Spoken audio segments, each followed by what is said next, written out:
Guys രാവിലെ തന്നെ ഒഴിഞ്ഞിട്ട് എങ്ങടെ പോണെന്നറിയാം. എൻ്റെ അമ്മയുടെ വീട്ടിലേക്കാണ്, അതായത് ആലപ്പുഴയ്ക്ക് ആണ് പോകുന്നത്. നമ്മൾ കുറേ നേരം ഈ ബസ്സിന് കാത്തിരുന്നിട്ട് ബസ് കിട്ടി. അത് കഴിഞ്ഞിട്ട് തൃശ്ശൂരെത്തി ഓട്ടോ പിടിച്ചു. പിന്നെ ബസ്സിൽ കയറി അങ്ങോട്ട് പോകാനായിട്ട് രാവിലെ ഒന്നും കഴിക്കാത്തതുകൊണ്ട് കുറച്ച് സ്നാക്സ് കഴിച്ചു. പിന്നെയുള്ള യാത്രയാണ് ഈ കാണുന്നത്. എങ്ങനെയാണ് നമ്മൾ അവിടെ പോകുന്നതെന്ന് വെച്ച് കഴിഞ്ഞാൽ അമ്മയുടെ വലിയച്ഛൻ മരിച്ചുപോയി. അപ്പോൾ അതുകൊണ്ടാണ് നമ്മൾ പോകുന്നത്. പോണ വഴിക്ക് പിന്നെ വ്ളോഗ് എടുക്കാമെന്ന് വിചാരിച്ചു. അതുകൊണ്ടാണ് വ്ളോഗ് എടുക്കുന്നത്. പെട്ടെന്നുള്ളതായിരുന്നു. രാവിലെ പെട്ടെന്ന് എണീറ്റിട്ട് റെഡിയാകാൻ പറഞ്ഞു. ഞാൻ റെഡിയായി. പിന്നെ പോണ വഴിക്ക് നല്ല മഴ ഉണ്ടായിരുന്നു ചിലയിടത്തൊക്കെ. എനിക്ക് മഴ ഭയങ്കര ഇഷ്ടമാണ്. അതുകൊണ്ട് ഞാൻ ആ മറ്റേ സാധനം ഇട്ട് അടച്ചിട്ടുണ്ടായില്ല.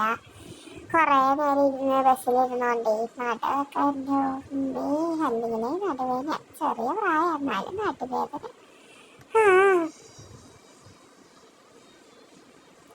പിന്നെ നമ്മളവിടെ എത്തിയിട്ട് നല്ല വിശപ്പുണ്ടായിരുന്നു. അതുകൊണ്ട് കുറച്ച് ഫുഡൊക്കെ മേടിച്ചിട്ട് പോയി. പിന്നെ ഞാൻ മരണ വീട്ടിൽ പോകുന്നത് ലിപ്സ്റ്റിക്കൊക്കെ മാറ്റി കളഞ്ഞു. എന്നിട്ടിപ്പോൾ നമ്മൾ അങ്ങോട്ട് പോവാണ്. അവിടെ വെച്ച് ഞാൻ തേങ്ങ എടുത്തിട്ടില്ല, കാരണം അത് വളരെയധികം വലിയൊരു ദരിദ്രമായി പോകും.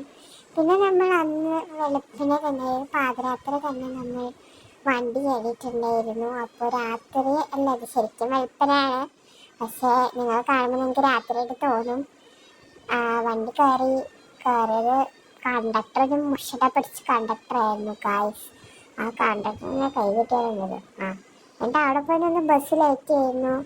അങ്ങനെ ബസ്സും കാത്തു നിന്ന് അവസാനം കയറി കുറച്ചൊക്കെ ഉറങ്ങി വീട്ടിലെത്തി. പിന്നെ ഭയങ്കര ഒച്ചപ്പാടായിരുന്നു. ഉറക്കൊന്നും ശരിയുണ്ടായില്ല. അപ്പം ശരി, ടാറ്റാ.